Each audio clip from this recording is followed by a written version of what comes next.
Now, in my last video, you got to know what are solids.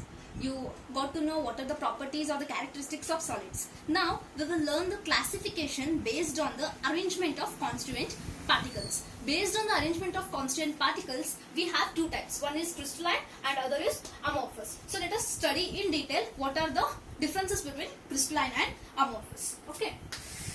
So, the first difference is based on the arrangement we are going to learn. So, arrangement of constituent particles. Here in crystalline, there is a regular arrangement of particles. In crystalline, there is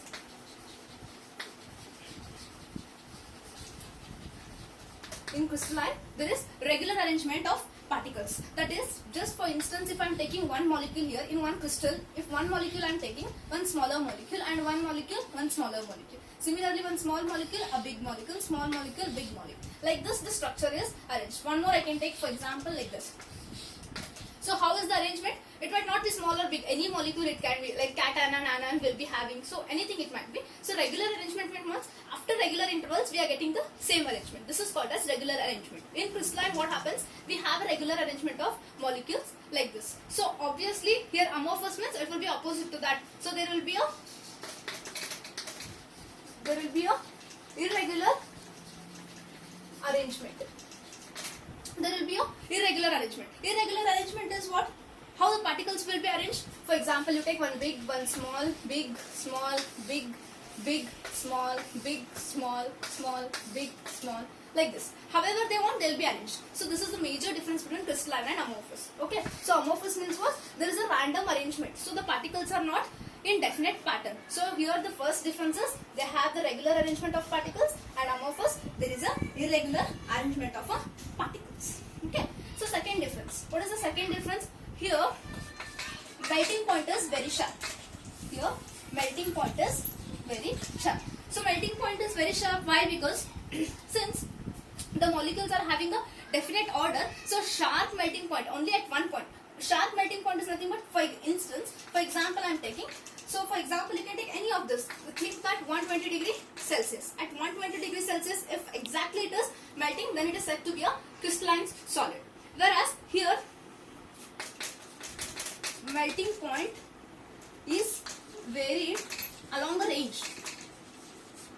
Melting point is varied along a range. What does it mean? Range means in one range. For example, for instance, I am giving, for you take 100 to 200 degrees Celsius. Example, 100 to 200 degrees Celsius. In that range, at any point along that point, it will be go on continuously. It will go on melt. So melting point is that point at which your solid is get converted into liquid. Here, particular temperature only it melts. Hence, it is called as sharp melting point. Here what happens, for example, for this best example is plastic. You know plastic now? When you go on heating, suddenly it will not get melted, isn't it? In one range it will get melted. Slowly it gets liquefied. So this is the best example for varying in a range. Okay. Now next property is crystalline solids are anisotropic. So this is one of the important properties out of which many questions will arise. Here crystalline are anisotropic. Obviously amorphous will be isotropic. So iso means same. Okay. So iso means same. Here what happens? What does anisotropic define is your various physical properties will differ in the different directions. What is anisotropic? It implies various physical properties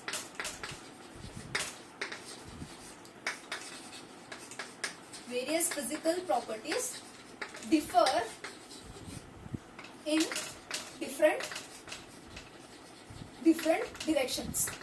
What does it mean? Various physical properties differ in different directions means you have various physical properties like thermal expansion, it might be conductivity, it might be anything like refractive index. Best example is refractive index. This is one of the physical property. So how it happens is in crystalline it is anisotropic. Anisotropic means in different directions of the crystal it will differ. For example, just now I had given you the example. So how the arrangement will be? Like it will be in a regular pattern, isn't it? Like this, it will be in a regular pattern. I'll show you how it will be like anisotropic. What happens? If I go in this direction, just think if I go in this direction and measure any of the physical property, what do I get? I get first big circle, small, big circle, small. Just think, if you go in this direction, what happens? You are getting big circle, big circle, big circle. If you go in this direction, you are getting smaller, smaller, smaller. in each and every direction, the arrangement we have is different. Hence, your physical properties are also different in various directions. This is the anisotropic property. Anisotropic means what? Your various physical properties such as refractive index, thermal expansion, conductivity, they vary along different directions. This is because of the regular arrangement of the particles. Whereas in anisotropic, what happens? Your physical properties are same. Physical properties are same in different directions.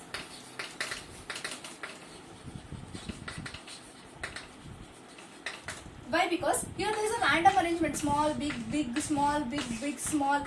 In any direction you go, you will meet across different direction only. There is not a particular direction that here only big comes, here small comes. There is no distinction between different direction. Any direction you go, you will meet all the sort of molecules. It is like, you know, it is mixed with all the type of things. So you will not observe much physical property variation there, or you can say the physical property variation is very least. So you get all the physical properties same. Only here, remember, crystalline solids are anisotropic. That is, your physical properties varies in different direction. Here, amorphous solids are isotropic. That is, your physical properties remain same in all the directions. Next property is crystalline solids are called as true solids. Crystalline solids are called as true solids, and amorphous solids are called as pseudo solids, or they are also called as supercooled liquids. Supercooled liquid, best example is that, you know, glass. Glass is a supercooled liquid. So crystalline solids are called as true solids and amorphous solids are called as pseudo solids. And then examples for crystalline, can you imagine? Crystalline solids example are many are there, like NaCl you can take, cesium chloride you can take, zinc sulfide you can take. So these are all of the examples for crystalline solid. And amorphous solid, as we have discussed, plastic is an example, and just now I said glass, that is a supercooled liquid. Glass is an example, and you can take rubber also. Even rubber is an example for amorphous solid. Understood? So these all are the important differences between the crystalline solids and amorphous solids.